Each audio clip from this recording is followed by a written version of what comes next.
नमस्कार साथियों, on exam GK में आप सभी का स्वागत है। आज की इस वीडियो के माध्यम से सामान्य ज्ञान की एक और महत्वपूर्ण वीडियो कराने वाले हैं। पार्ट 2 आज इसका कराएंगे। पार्ट 1 इसका पहले कराया जा चुका है, जिसको आप प्ले लिस्ट में जाकर देख सकते हैं। तो चलिए आज की वीडियो शुरू करते हैं। पहला प्रश्न है, नेहरू रिपोर्ट कब प्रस्तुत की गई थी? तो सभी साथी ध्यान रखेंगे, सही जवाब ऑप्शन नंबर बी है। 1928 में नेहरू रिपोर्ट प्रस्तुत की गई थी और साइमन कमीशन का आगमन भी 1928 में ही हुआ था। राइट ऑप्शन बी है। अगला प्रश्न है, इलाहाबाद अधिवेशन 1888 की अध्यक्षता किसने की थी? तो यहाँ से एक और क्वेश्चन बनता है कि उत्तर प्रदेश में कांग्रेस का पहला अधिवेशन कहाँ और कब हुआ था? तो ये इलाहाबाद में पहला अधिवेशन हुआ था और 1888 में हुआ था। ठीक है, ये ध्यान रखेंगे। और इसके अध्यक्ष जॉर्ज यूल थे, जो कि भारतीय राष्ट्रीय कांग्रेस के पहले अंग्रेज अध्यक्ष थे। ये भी ध्यान रखेंगे। ठीक है, तो राइट ऑप्शन ए है यहाँ पर। अगला प्रश्न है, स्वराज पार्टी की स्थापना कब हुई थी? 1921, 1922, 1923, 1924। तो 1923 में स्वराज पार्टी की स्थापना की गई थी। सही जवाब ऑप्शन नंबर सी होगा। अगला प्रश्न है, रोलेट एक्ट किस वर्ष लागू किया गया था? तो रोलेट एक्ट को काला कानून के नाम से जाना जाता था।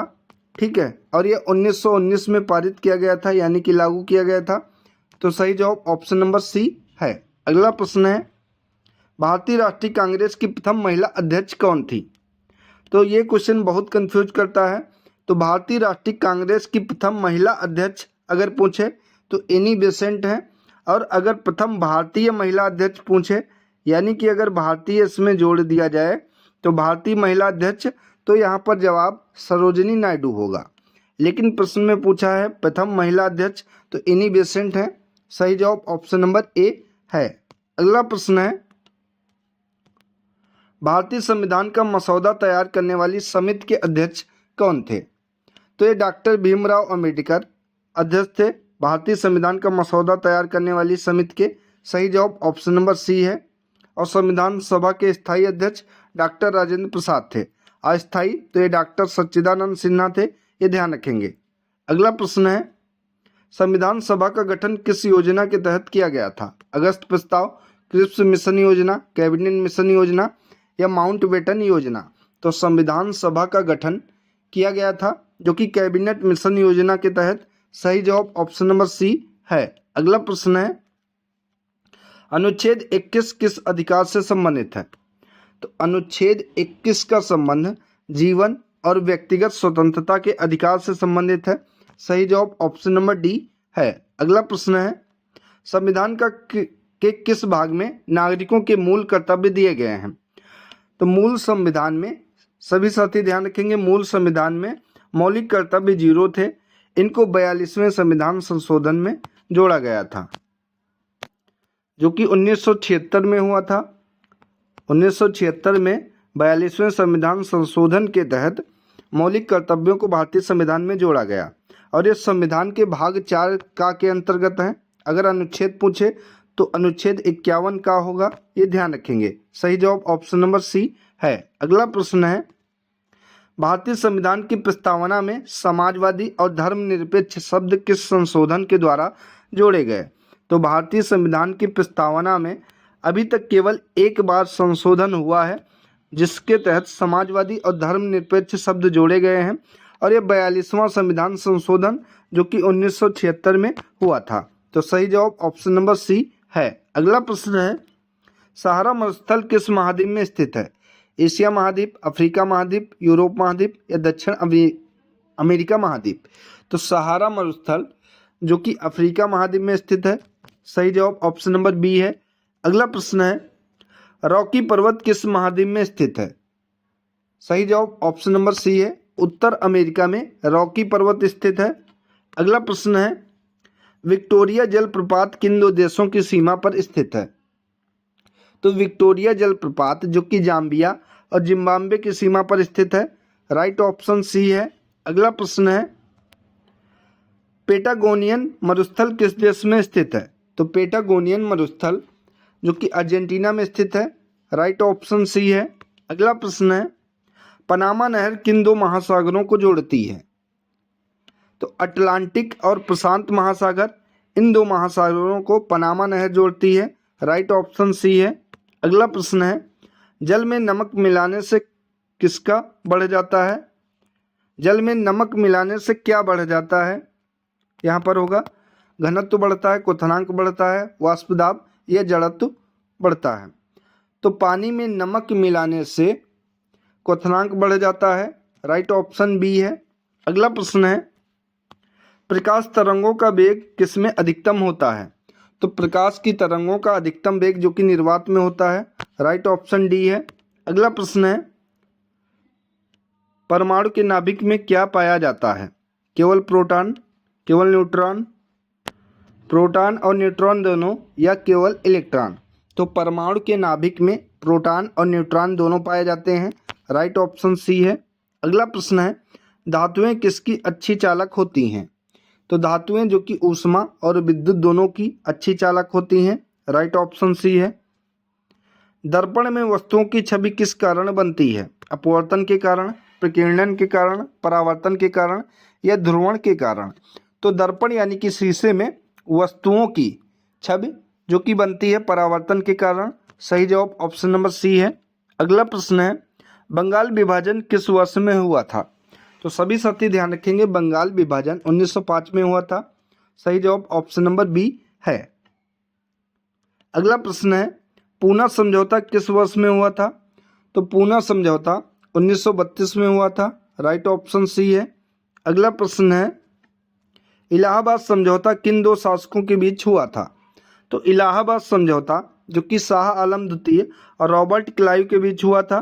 राइट ऑप्शन बी है। अगला प्रश्न है, चौरी चौरा कांड के बाद कौन सा आंदोलन वापस ले लिया गया था? तो चौरी चौरा कांड जो कि 1922 में हुआ था। ठीक है, और इस घटना के बाद असहयोग आंदोलन को वापस ले लिया गया था जो कि 1920 से शुरू किया गया था। ठीक है, सविनय अवज्ञा आंदोलन ये 1930 में इसकी शुरुआत हुई।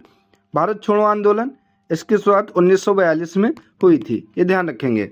अगला प्रश्न है, खिलाफत आंदोलन किसके समर्थन में शुरू किया गया था? तो खिलाफत आंदोलन तुर्की के खलीफा के समर्थन में शुरू किया गया था। राइट ऑप्शन बी है। अगला प्रश्न है, संविधान सभा के अस्थायी अध्यक्ष कौन थे? तो अभी पहले बताया जा चुका है कि संविधान सभा के अस्थायी अध्यक्ष जो कि डॉक्टर सच्चिदानंद सिन्हा थे, और बाद में स्थायी अध्यक्ष जो कि डॉक्टर राजेंद्र प्रसाद थे। तो राइट ऑप्शन बी है। अगला प्रश्न है, भारत के राष्ट्रपति का चुनाव कौन करता है? तो भारत के राष्ट्रपति का चुनाव जो कि निर्वाचित सांसद और विधायकों के द्वारा होता है। सही जवाब ऑप्शन नंबर बी है। अगला प्रश्न है, राज्यपाल की न्यूनतम आयु सीमा कितनी होती है? 25 साल, 30 साल, 35 साल या 40 साल? तो सभी साथी ध्यान रखेंगे, राज्यपाल या राष्ट्रपति, इन दोनों की जो न्यूनतम आयु सीमा होती है वो 35 साल होती है। राइट ऑप्शन सी है।